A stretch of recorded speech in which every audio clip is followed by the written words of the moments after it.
Hi and good evening. Thanks for watching this video. In this video, we are going to explain different types of classes. In the network world, subnetting is playing a vital role in the network. We can say that if the network is the human body, subnetting is the breath of the body. Struggling with subnetting?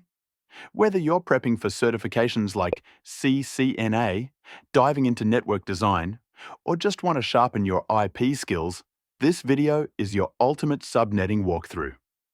First step: what is subnetting and why do we need to subnet this? Here are the key reasons subnetting is essential. 1. Efficient IP address management. Prevents IP wastage by allocating only the number of addresses needed per subnet. Especially critical in IPv4 where address space is limited. 2.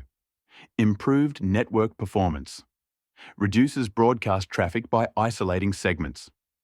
Each subnet has its own broadcast domain, minimizing congestion. 3.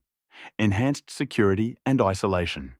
Segments sensitive systems, e.g. servers, finance department, from general user traffic. Enables firewall rules and ACLS to be applied per subnet. 4. Simplified troubleshooting.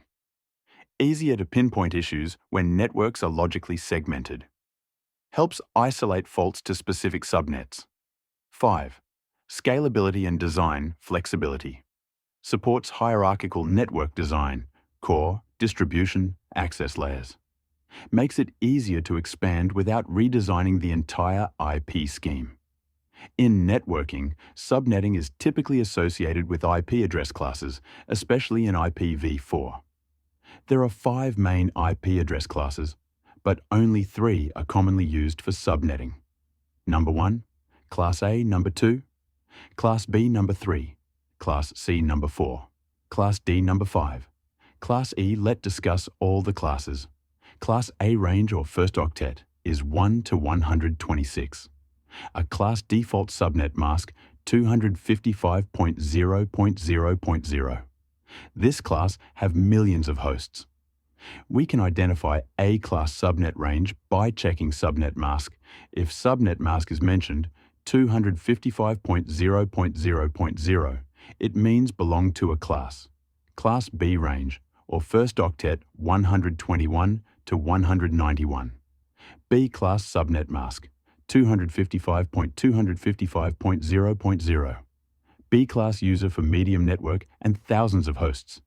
We can identify B class subnet range by checking subnet mask. If subnet mask is mentioned 255.255.0.0, it means belong to B class Class C range or first octet 192 to 223.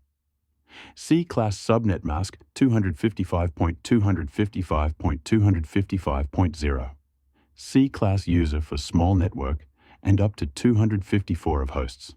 We can identify C class subnet range by checking subnet mask. If subnet mask is mentioned 255.255.255.0, it means belongs to C class Class D range or first octet 224 to 239. D class subnet mask, not application in D class user for multicast, not for subnetting. For example, a company wants to stream a live video feed from a server to multiple departments across different subnets without flooding the entire network. Multicasting only help us Class E range or first octet 240 to 255. E class subnet mask, not application in D class user for reserved for experimental use. A networking research lab is testing a new multicast protocol that requires a large number of unique IP addresses. They decide to use Class E addresses internally to simulate traffic patterns without interfering with production networks. For example, Army Research Center. Thanks you for watching this video. Please subscribe.